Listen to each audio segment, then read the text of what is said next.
Ce matin, je voudrais nous défier sur un thème biblique que nous avons certainement entendu parler dans plusieurs occasions et opportunités.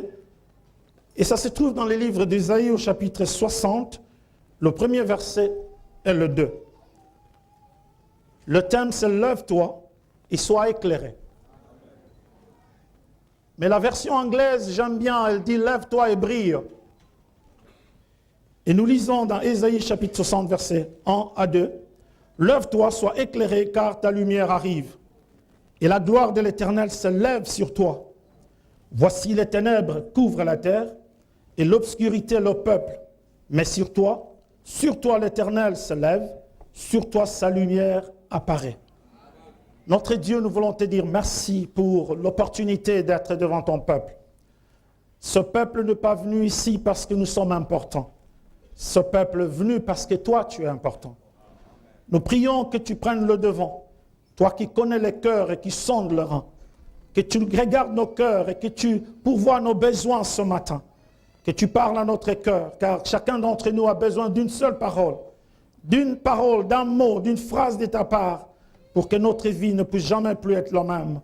Nous te disons merci notre Dieu, nous te rendons gloire et honneur, en toutes choses et pour toutes choses. Nous avons ici prié au nom précieux de Jésus, et tout le peuple de Dieu ensemble nous disons Amen. Amen. Alors regarde ton voisin, dis-lui bon appétit.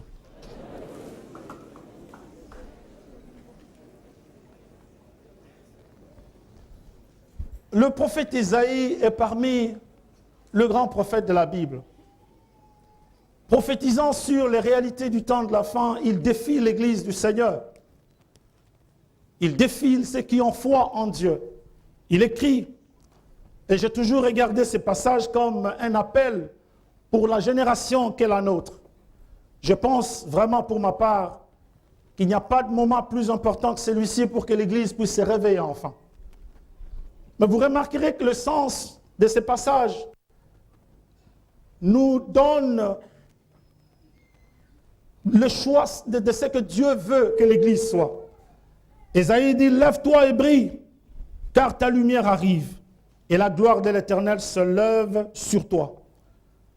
J'ai lu dans toute la Bible, je me suis rendu compte que quand Dieu traite avec l'homme, Dieu a toujours besoin de la collaboration de l'homme. Quand la lumière de Dieu vient, c'est Dieu qui apporte la lumière, mais c'est notre responsabilité de nous lever pour relever les défis de rencontrer cette lumière-là. Il dit, lève-toi et brille, ou lève-toi ou sois éclairé, car ta lumière arrive. Ça fait longtemps que je suis parti de chez nous. Ça fait longtemps. Chaque fois que je viens en Afrique, je me sens à la maison. Je me rends vraiment compte qu'il n'y a pas un pays plus beau que le Congo. Sincèrement, il n'y a pas une nourriture meilleure que la nourriture congolaise. Il n'y a pas de culture aussi merveilleuse que la culture congolaise. Et il n'y a pas un peuple aussi grand que le nôtre. Et j'ai aussi constaté que statistiquement, 85% des Congolais s'identifient comme étant des chrétiens. Je ne suis pas à la place de Dieu pour juger la validité ou même le sérieux de leur chrétienté, mais moi je vois les statistiques. Et quand je regarde, finalement, je me dis, si Dieu appelle ou invite son peuple à s'élever, pourquoi est-ce que mon pays, mon continent, ne semble pas refléter la réalité de cette lumière? Et pourquoi nous ne brillons pas? Je me suis rendu compte qu'il est facile de prier. Il est même facile de croire en Dieu, de faire des déclarations. Mais jusqu'à ce qu'on comprenne la vraie profondeur de la parole de Dieu, la vraie vérité qui se cache dans les Écritures que nous déclarons, l'invitation de Dieu à la gloire restera à jamais une histoire sans vie. Est-ce que vous êtes avec moi? Et quand je fais comme le pasteur dit, chaque année je fais des conférences, certaines fois pendant nos conférences, quelqu'un va se lever pour dire, parce que nous sommes tous des pasteurs réunis ici, je voudrais que nous puissions tous ensemble prier pour que Dieu puisse détruire les démons qui bloquent le développement de l'Afrique. pour que Dieu puisse détruire les démons qui bloquent le développement du Congo. Et j'ai réfléchi pendant un temps, je me dis, est-ce vraiment le démon est-il capable de freiner le développement d'un pays? Parce qu'en fait, quand je regarde statistiquement, pasteur, les véritables démons ne sont pas en Afrique. Les véritables démons ne sont pas au Congo.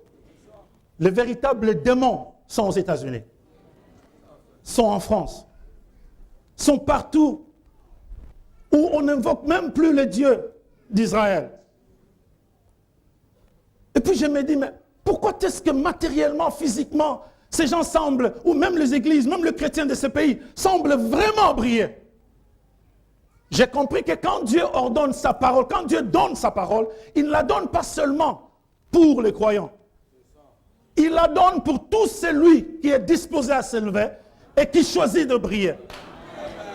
C'est Dieu qui donne la provision, mais la brillance, c'est la responsabilité de l'homme. Et je me suis rendu compte que l'Église du Congo est le résultat des 40 dernières années du type d'évangile qui a été prêché au Congo et en Afrique dans les dernières 40 années. Où on a mis la responsabilité de l'homme sur les épaules de Dieu.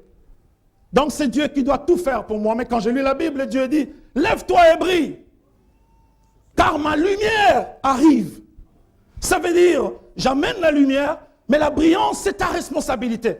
Si tu ne te lèves pas, tu ne brilleras pas. Je me suis vite rendu compte que les États-Unis d'Amérique, par exemple, leur culture est basée, leur modèle économique, leur respect du travail est basé sur l'éthique protestante. L'éthique des protestants. C'est-à-dire où le travail est considéré comme un acte d'adoration à Dieu. Et ils se sont relevés comme un peuple et ils ont brillé. Mais en Afrique, on nous a dit, Dieu va tout faire pour nous. Et alors là, je suis tombé sur un autre passage dans Hébreux chapitre 4, le verset 2, qui m'a beaucoup défié. Parce qu'en fait, mon cœur était brisé. J'ai dit, mais Seigneur, nous prions en Afrique plus que les Américains.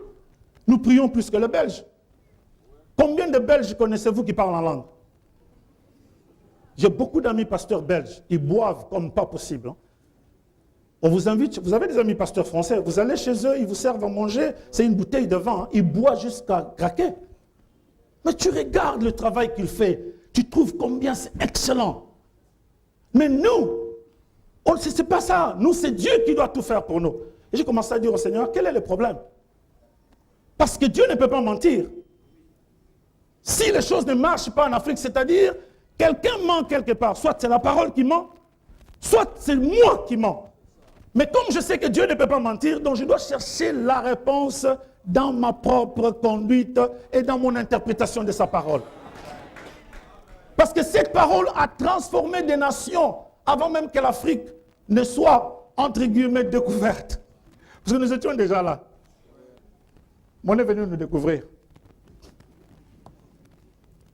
Je suis tombé sur ce passage, là où Hébreu dit, l'auteur du livre d'Hébreu dit, car cette bonne nouvelle nous a été annoncée aussi bien qu'à eux. Mais la parole qui leur fut annoncée ne leur servit de rien, parce qu'elle ne trouva pas de la foi chez ceux qui l'entendirent. L'anglais, j'aime bien, elle dit, parce qu'ils n'avaient pas pris cette parole et l'ont mélangée avec des actions.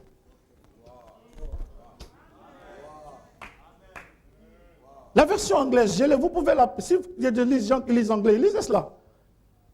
Because it wasn't mixed with faith. Parce que ça n'avait pas été mélangé aux actions de la foi.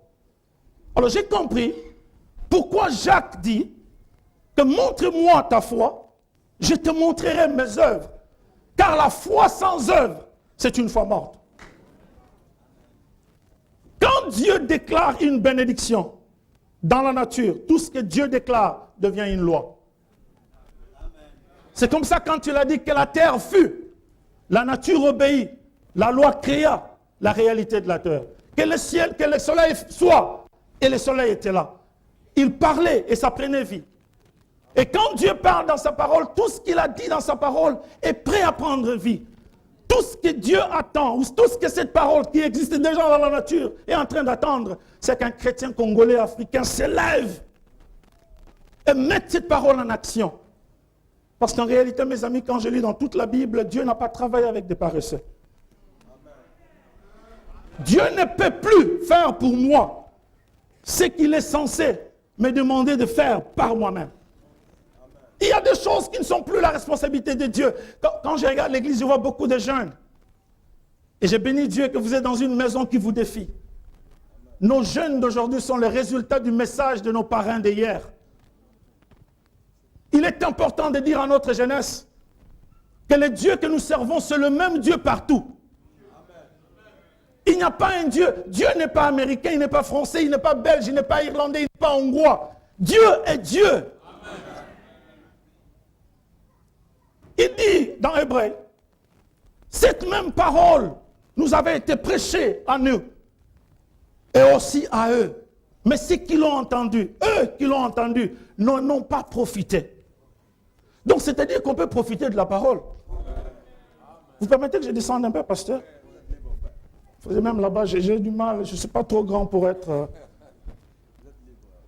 Donc la parole, on peut en profiter. Ce n'est pas à Dieu de nous pousser à profiter de ce qu'il a déjà déclaré. C'est nous qui devons prendre la parole, mettre en réalité, mélanger cela avec une foi qui manifeste une action. Mais si tu ne sais pas, tu n'agiras pas. C'est là où Paul, comprenant que les chrétiens qui habitaient à Rome étaient sujets à des influences romaines qui allaient à l'encontre des enseignements de Christ. Il écrit à ces gens, il dit, dans Romains chapitre 12, le verset 1er, il dit, il leur donne deux clés. La première, il leur dit, je vous en prie, je vous en conjure, offrez vos corps. Comme quoi? Des sacrifices à Dieu. Comme des sacrifices vivants à Dieu. Ça, c'est la première des choses que tout chrétien doit faire. C'est d'abord de s'offrir soi-même à Dieu. Et après, il dit, dans le verset 2, ne vous conformez pas au siècle présent, c'est-à-dire dans l'environnement, ne vous conformez pas à l'environnement qui vous entoure, mais soyez transformés par les renouvellements de l'intelligence. Parce qu'une intelligence qui n'est pas renouvelée ne peut pas transformer. La meilleure prison n'est pas le 4 murs. La meilleure prison, c'est l'emprisonnement de la pensée. Je vais vous expliquer dans quelques minutes. Il dit, la première des choses, offrez vos corps à Dieu. D'abord, toute prospérité qui avance au détriment de la prospérité spirituelle, c'est une prospérité qui est sur le trajectoire qui n'est pas correcte. Même dans 3 Jean, quand l'écrivain dit, je souhaite que tu prospères à tous égards et que tu sois en bonne santé, comme prospère l'état de ton âme. Ça veut dire si l'âme n'est pas prospère, il n'y a pas moyen que l'ascenseur rejoigne la dimension exigée. Comme prospère l'état de ton âme, l'âme prospère d'abord et renvoie l'ascenseur pour prendre le matériel et monter vers la prospérité de l'âme. Rien que ce verset nous répond que quand Dieu parle de la prospérité, il ne voit pas l'argent. Parce qu'aujourd'hui, l'Afrique est totalement à côté de la piste. On prêche la prospérité au détriment du vrai message. Parce qu'en fait, quand les Congolais prêchent la prospérité, quand nous prêchons la prospérité, c'est l'argent que nous voyons. Oh, je ne suis pas prospère, mais pourquoi? Parce que je n'ai pas une maison, parce que je n'ai pas de l'argent. Non, non, la prospérité selon Dieu, c'est d'abord la paix que tu as dans ton cœur. Deuxièmement, la capacité à transformer ton environnement. qui est prospère, c'est une âme qui a compris la parole. Il dit, je me suis dit donc, nous avons besoin de savoir, la première des choses, que la foi que nous avons doit s'accompagner des actions. Ça veut dire, si Dieu m'a donné une promesse, que tu réussiras, tu seras un grand entrepreneur, tu seras ceci, ou bien tu vas te marier, toutes les promesses physiques auxquelles nous sommes habitués dans ce pays. Ce n'est plus la responsabilité de Dieu de venir accomplir cela pour toi. Parce que la parole, il l'a déjà sortie. C'est à toi maintenant de regarder les éléments qu'il a placés dans la nature. La prospérité, on l'obtient comment? Pour se marier, on fait comment? Tu fais ta part en sachant que tu as l'Esprit de Dieu à tes côtés pour te guider.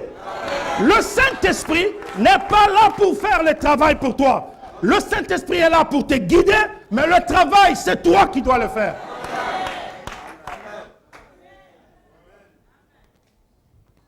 Je ne peux pas briller qu'en prononçant la parole. Je serai la tête, et non la queue. Tu peux mourir, tu peux le dire jusqu'à ce que tu meurs. On t'enterre. Tu es la tête, et selon, tu es la tête, mais tu n'as pas la queue. Ça, c'est des déclarations vides. Mais une personne qui prend cette parole, qui se dit, non, la parole m'a dit de me lever, de briller. Mais pour me lever et briller, je dois mélanger ma foi à l'action. Je commence à réfléchir et à me préparer par rapport à là où je suis en train de partir. Mes décisions deviennent intentionnelles. Le choix de mes amis devient intentionnel. Le choix de mon mariage devient intentionnel. Là où je pars est intentionnel. Ce que je fais est intentionnel. Pour moi, la vie devient une marche à étapes. Je ne joue pas avec le temps. Je ne choisis pas n'importe quel ami. Je ne m'associe pas avec n'importe qui. Parce que ce qu'il est écrit, que ne vous trompez pas, la mauvaise compagnie corrompt les bonnes mœurs. Un mauvais ami, un ami médiocre ne peut pas t'apprendre à être excellent. D'ailleurs, pour votre information, mes amis, l'argent ne répond pas à la voix de la prière. L'argent coule en direction de la compétence et de l'excellence. C'est un principe de la Bible. Tu prospéreras matériellement. Mais pour que ton travail prospère matériellement, tu dois être plus excellent que ton voisin païen. Parce que l'argent suit l'excellence. Oh non, Dieu va me donner l'argent. Mais si Dieu te donne l'argent, quel numéro de série cet argent aura? Si Dieu te produit l'argent, il devient contrefacteur. Il crée l'inflation dans le pays. Il ne peut pas te donner l'argent. L'argent que tu auras doit venir de quelqu'un qui a cela. Et la personne qui a l'argent, pour semer cela dans ta vie, elle ne suit pas ta vie de prière, elle suit l'excellence dans toi. Si je suis mécanicien, ce n'est pas la prière qui rend mon studio prospère, c'est ma qualité du travail. Quand je touche ta voiture, elle parle en langue. Et commence à dire à tout le monde qu'il y a un mécanicien excellent dans ce coin-là. Les gens vont quitter de partout avec leur argent pour donner. Parce que toi, ton excellence attire l'argent. Les païens ont compris cela. Oh, on prie, on ne voit rien. Parce qu'on t'a dit que Dieu va faire pour toi. Vous savez que Dieu ne donne même plus de femmes aux gens. Parce qu'Adam l'a accusé une fois. Il a arrêté. Tu veux te marier, il y a un secret. Sois mariable.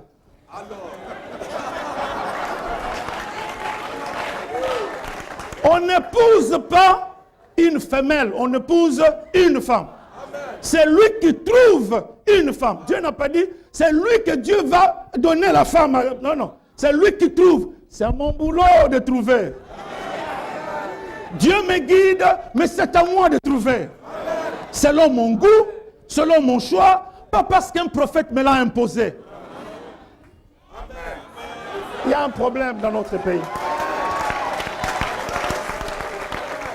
J'étais célibataire à l'époque, 13 ans passés. Une prophétesse est venue vers moi et me dit, c'est une américaine, elle me dit, Dieu dit qu'il va beaucoup t'utiliser aux États-Unis. Mais en tant qu'Africain, Si tu vas réussir aux États-Unis, il te faut une femme américaine pour t'ouvrir les portes. J'ai dit, mais là, si j'ai besoin de quelqu'un pour m'ouvrir, je dois épouser Jésus. Je dois épouser Dieu. Oh non, il m'a menacé. Hein?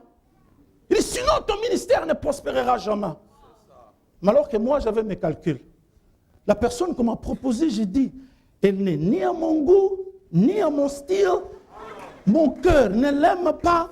Elle est intercesseuse, elle aime Dieu. Mais là, je ne sens rien. Ça ne bouge pas. Je suis désolé. J'ai choisi ma femme moi-même. Si ça s'abîme, je dirais à Dieu, c'est mon choix. Africain, avec une femme africaine. 13 ans après, j'aurais souhaité rencontrer encore cette prophétesse-là. Est-ce que vous êtes avec moi? Lève-toi et brille. Mais il faut d'abord mélanger cette foi-là à l'action. Tu dis à Dieu, Seigneur, donne-moi une femme. Dieu dit, mais toi, tu n'es pas encore un mari, tu es un garçon. Le mariage, ce n'est pas pour les garçons. C'est pour le mari. Tu peux être un homme, tu n'es pas mari. Un mari, c'est contrôle. Un mari respecte l'autre. Dieu aime cette fille-là pour laquelle tu pries. Il ne peut pas remettre la vie de cette fille à un bandit. Dieu même, il ne peut pas me confier à une Jézabel. Parce que quand tu pries Dieu, il te donne 3 réponses. Oui, non ou attends. Dieu ne m'a pas répondu, mais il t'a répondu, il a dit non. C'est une réponse. Qu'est-ce que tu appelles réponse? Réponse ne signifie pas oui. Réponse veut dire oui, non ou attends.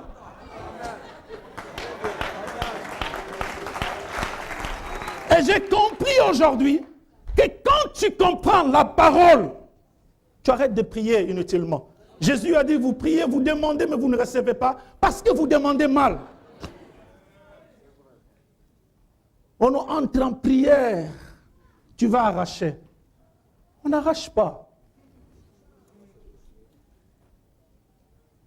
Je crois qu'on se met d'accord sur cela. Jacques dit, la foi sans les œuvres.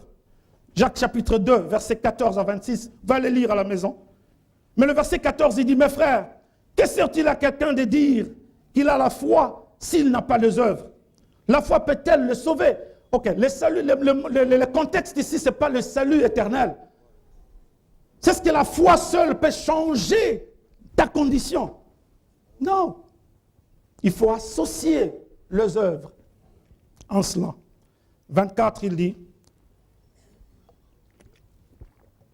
vous voyez que l'homme est justifié par les œuvres et non par la foi seulement. C'est-à-dire la foi nous justifie. C'est ça la finalité. Mais pas seulement cela. Nous devons aussi avoir les œuvres. Quand vous lisez dans le livre des Actes des Apôtres, chapitre 11, le verset 26, qu'est-ce qu'on nous dit? Jusque-là, les gens qui suivaient Jésus, on les appelait en anglais, c'est the followers of the way. Les gens qui suivent la voie. C'est comme ça qu'on les appelait. On ne les a jamais appelés chrétiens. Jusqu'à ce qu'ils arrivent chez le païen. Dans l'actuel territoire de Turquie. Antioche.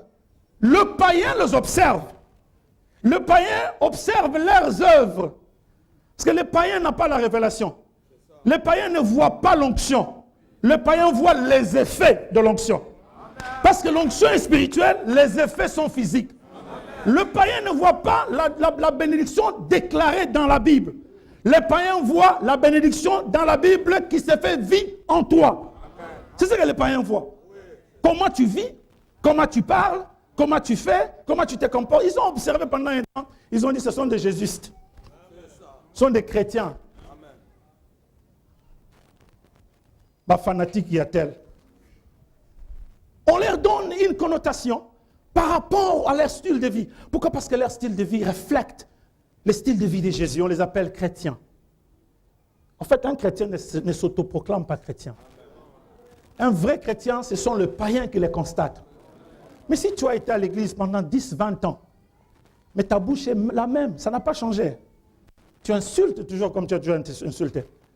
Maintenant, quand les gens te voient à l'extérieur, ils se disent, mais tu m'invites à venir à l'église. Moi, j'ai un problème. Si ces dieux-là réellement changent la vie, toi, tu as fait 10 ans, mon mari, ma femme, 20 ans à l'église, tu es pire que ça. Chaque jour qui passe, chaque bonne année, tu es pire. Si Dieu ne peut pas te changer, comment il va me changer moi? C'est quand l'on mélange la foi à l'action qu'on commence à voir les résultats. Ne vous trompez pas.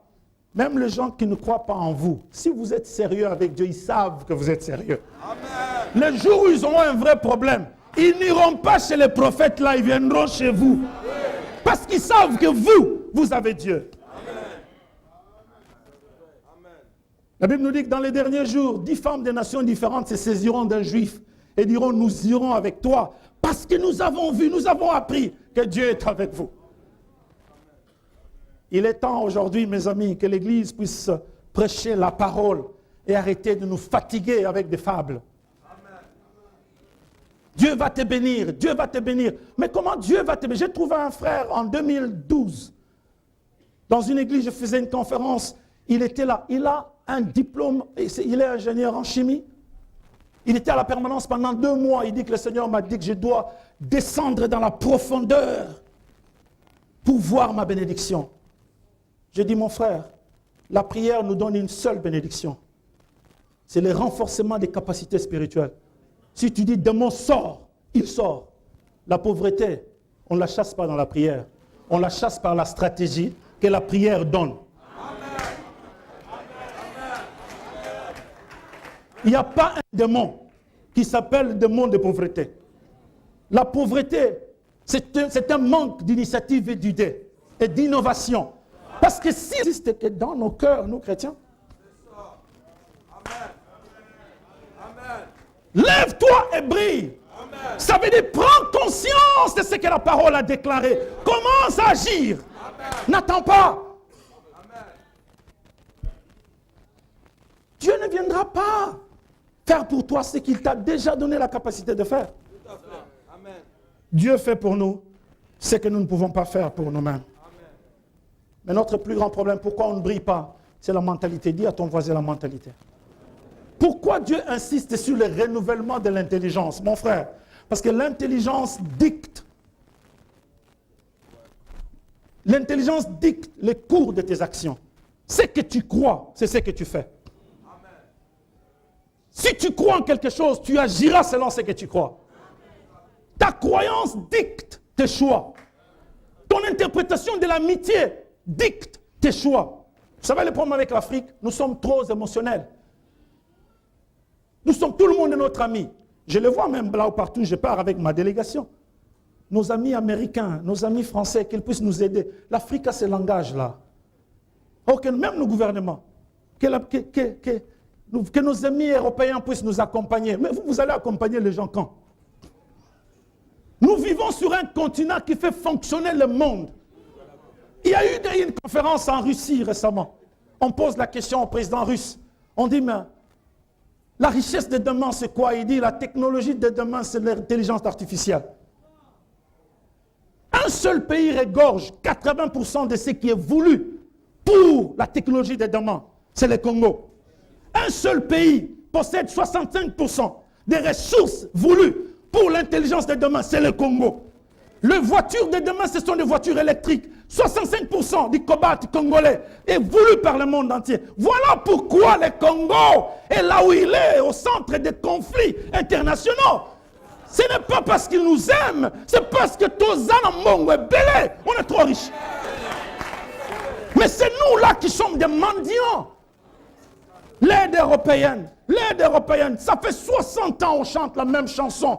Mais qu'est-ce que vous appelez l'insanité? L'insanité, c'est de faire la même chose over and over. Vous le faites, vous le faites, vous le faites. Ça ne change pas, vous espérez un résultat différent, mais vous ne changez pas de méthode. Tout gouvernement qui vient, nous attendons l'aide européenne pour même pour enlever des poubelles, l'aide européenne. Ce que vous ne connaissez pas, c'est que l'aide européenne, c'est un mécanisme de sous-développement pour l'Afrique. Parce que celui qui vous donne vous contrôle. Il ne peut pas vouloir que vous puissiez vous relever. Parce que si le Congo s'élève, le coltan va être acheté au prix international. L'iPad ne coûtera plus 1000 $, ça coûtera 10 000 $ parce qu'ils vont payer des taxes, ils vont vouloir récupérer. Et vous savez pourquoi leur chef d'État ne s'implique pas? Parce qu'une compagnie vient au Congo, vole, tue, j'allais dire kill, vole, tue, fait tout ce qu'elle veut. On va aux Nations Unies, on fait du bruit. On a tué 8 millions de Congolais. Ça arrive. Qui décide? 5 pays. La France, la Chine, les États-Unis, l'Angleterre et la Russie. 5 pays. Ils s'assoient. Ce sont eux qui ont le droit de veto. Ce sont eux qui peuvent engager la communauté internationale. Ce sont eux qui ont le droit au Conseil de sécurité d'ordonner si on doit intervenir ou pas. Ce sont eux. Humainement, oui, nous voulons mettre la paix au Congo. Ce n'est pas une bonne décision économique. Parce que les nations n'ont pas d'amis. Les nations ont des intérêts. Les Congolais sont les amis de tout le monde. Ton ami, hein, c'est celui avec qui vous avez été à l'école secondaire et l'école primaire. Et tout le reste, c'est des amis circonstanciels. Nous sommes ensemble pendant un temps pour une cause, dans un espace donné, dans un temps limité. Quand ça change, sois souple. Continue ta vie. Ne reste pas là plus. Il m'a abandonné, mais il n'était pas là pour être avec toi toute la vie. Il y a une très grande différence entre un confident et un allié. Les nations ne s'appellent pas confidents, ils s'appellent alliés. Parce que les alliés n'ont pas un problème d'amour ni d'émotion, c'est un problème d'intérêt. Je veux l'or, tu veux l'or, on travaille ensemble. Ça se termine, on se fait la guerre. C'est ça l'alliance. Ça change tout le temps. Mais les amitiés sont émotionnelles. Un riche peut être l'ami d'un pauvre. Mais un riche ne peut pas être l'allié d'un pauvre. Et nous sommes tellement sentimentaux que tout le monde est notre ami. Que nos amis français, je vais vous dire une chose, l'Américain quand il t'appelle my brother, mon frère, c'est par rapport à la saison. Moi si j'appelle mon frère, le pasteur, mon frère, parce que Bisson ne pas congolais, c'est émotionnel. Lui quand il t'appelle mon frère, hein, c'est par rapport à la saison. Ouais, tout à fait. Quand ça se termine, ça se termine. Tu vas chez lui aux États-Unis, vous allez au restaurant, vous mangez, on divise la facture. Tu payes pour toi-même. Mais lui était ici, tu as payé pour lui.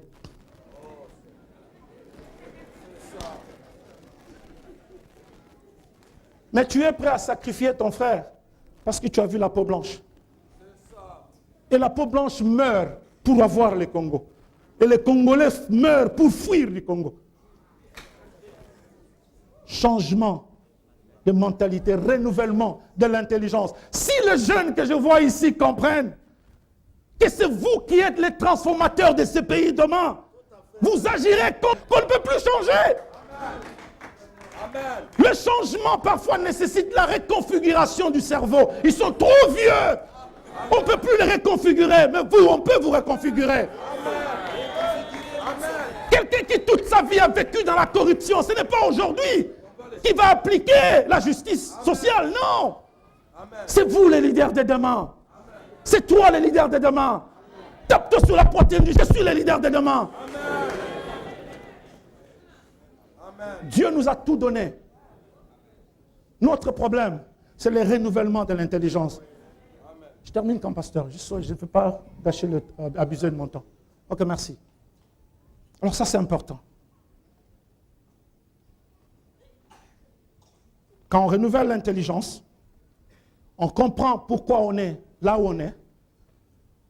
Deux choses se passent. On ne se considère plus victime. On ne condamne plus les autres pour son malheur. Ce qui n'est plus la responsabilité de mon père, ni de mon ami, ni de celui qui m'a déçu.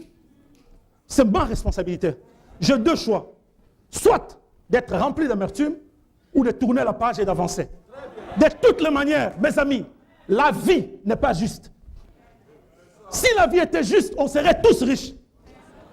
Mais Dieu a fait comme ça. La vie n'est pas juste. Quand quelqu'un te déçoit, ça fait partie de l'agenda de la vie. Avance. Un homme qui t'abandonne ne meurt pas. Il m'a abandonné. C'est l'amour de ma vie. Oui, mais c'était un temps. Move on. Continue ta vie. Il y a un autre amour de la vie au coin, il attend.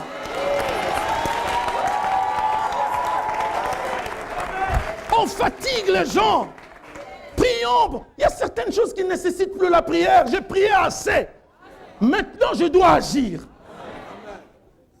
Quand est-ce que tu vas prendre soin de toi-même? Tu passes ta vie à faire le deuil sur la vie de quelqu'un qui ne t'aime pas. Je vais vous dire une chose, mes amis. Quand quelqu'un ne t'aime pas, il ne t'aime pas.